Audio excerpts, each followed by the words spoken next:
Buenas tardes, profesor. Buenas tardes, compañeros. El día de hoy vamos a hablar acerca de las frutas y las legumbres.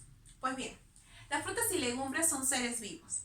Nacen, crecen, maduran y envejecen. Tienen la capacidad de respirar y de transpirar.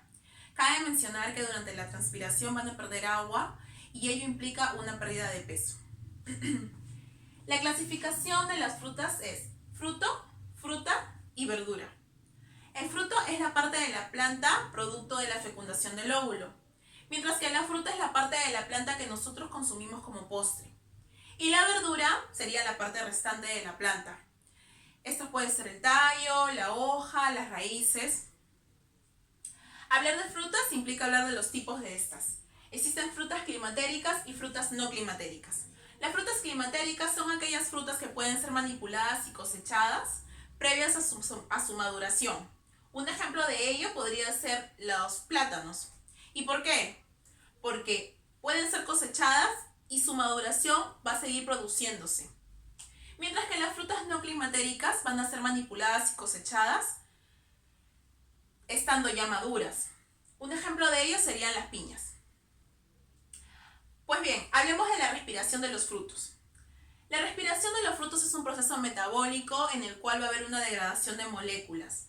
En este caso podríamos hablar de la glucosa, ¿no? Respecto a la respiración de los frutos, podemos mencionar que las frutas climatéricas tienen una mayor tasa de respiración frente a las frutas no climatéricas una vez cosechadas. Ahora hablemos de la maduración. Cuando hablamos de la maduración de los frutos, debemos de considerar distintos puntos. Uno de ellos son los factores. Existen factores internos y factores externos para que se dé esta maduración. Factores internos como el tipo de fruto, la composición de este, la tasa de respiración que este fruto tiene. Por ejemplo, la palta tiene una tasa de respiración alta, entre 120 a 300, frente a la naranja que tiene una tasa de respiración baja, entre 35 a 50. Asimismo, como factor interno podemos mencionar el desarrollo de este fruto. Si este fruto es joven, va a tener los caracteres de maduración más activos. Podemos así, a su vez, mencionar el tamaño del fruto como un factor interno. Mientras el fruto sea pequeño, va a tener la corteza más expuesta. Y esto va a implicar una mayor tasa de respiración, lo cual implica una mayor maduración. Y va a pasar lo contrario si el fruto es grande, debido a que su corteza no va a estar tan expuesta y por ende su tasa de respiración va a ser menor y va a haber una menor maduración, ¿sí? Otro de los factores internos que podemos considerar es el estado climatérico, como ya lo mencionamos antes. Las frutas climatéricas van a tener una mayor tasa de respiración frente a las frutas no climatéricas. Y pues ahí también hay que considerar el tema de la voluminosidad, ¿no? Mientras haya más volumen en el fruto también va a haber una menor tasa de respiración, por ende una menor maduración. Por último también podemos mencionar la cubierta, ¿no? La cáscara que tenga este fruto. Si la cáscara tiene un gruesor, mayor gruesor, va a tener una menor tasa de respiración, por ende una menor maduración. Entonces también hay que mencionar los factores externos, que son dos. La temperatura. Sabemos que cada 10 grados de aumento de temperatura al exterior de donde se encuentra o en torno a donde se encuentra el fruto implica un aumento de 2 a 2.5 de la tasa de respiración. Por ende, quiere decir que mientras más calor haya en un lugar donde se encuentra el fruto, mientras aumente más esa temperatura, va a haber una mayor va a haber una mayor maduración. Y también aquí es importante mencionar el tema de las lesiones que pueden haber en este fruto, que pues van a ocasionar una maduración más acelerada. Bien, hablemos de los tipos de maduración. Existen dos tipos de maduración que hay que mencionar, ¿no? La maduración fisiológica y la maduración organoléctrica. Cuando hablamos de maduración fisiológica, hablamos de un fruto que se encuentra en su máximo tamaño, ¿no? De un fruto que tiene una semilla en su máximo vigor y que los nutrientes de este fruto están al tope. Mientras que una maduración organoléptica implica un fruto que se encuentra en el estado deseable al consumo, ¿no? Color, tamaño, textura, forma.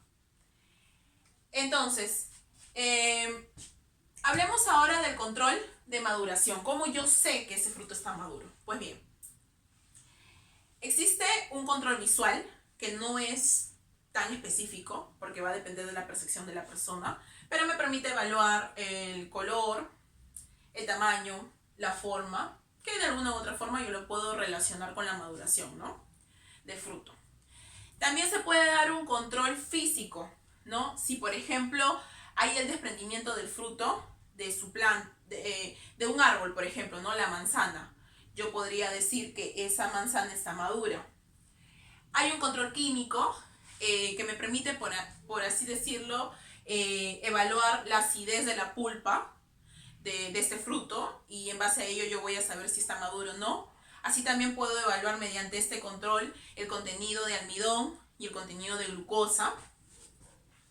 También existe un control de cálculo, ¿no? Este control de cálculo va a estar relacionado con el número de días que yo he permitido que esta fruta madure o este fruto madure. También hay un control de pulpa hueso, de jugosidad, de ángulo, de espesor de pedúnculo. Y también hay un control enzimático, ¿no?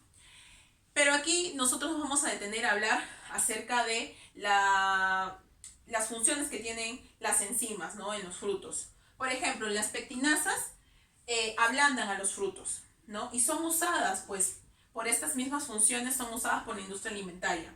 Las catalasas y las peroxidasas permiten una maduración del fruto.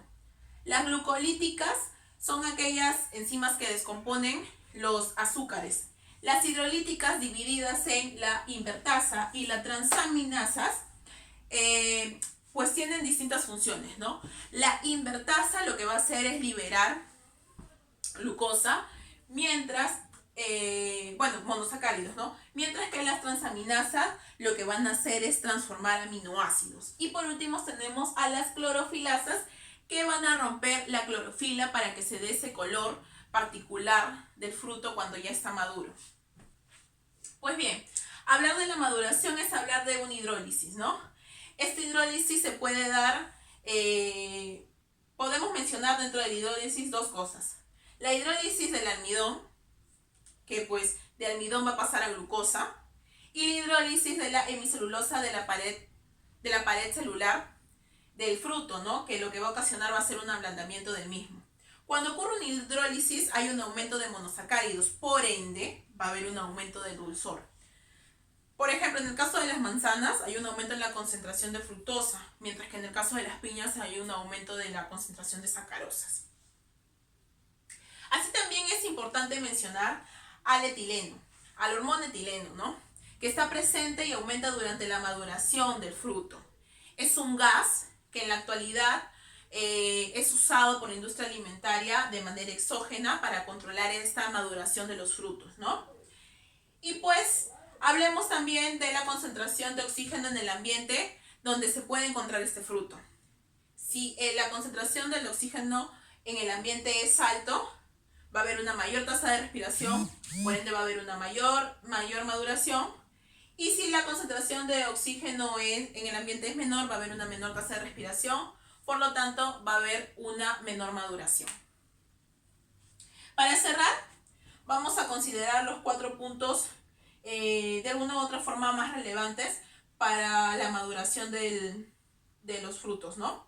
Como lo son, en este caso, el color, que tiene una relación directa con los pigmentos. Hay una disminución de clorofila y hay un aumento de carotenos, por lo general. Respecto al sabor, podemos hablar de la disminución de almidón y el aumento de glucosa.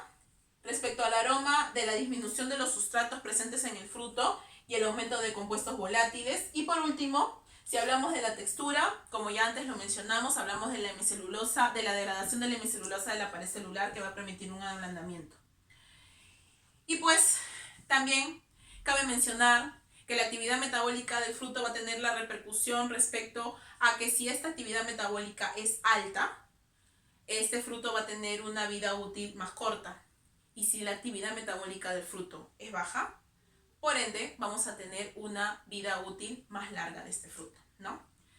Que es lo que de alguna u otra forma busca la industria alimentaria. Muchas gracias por su atención.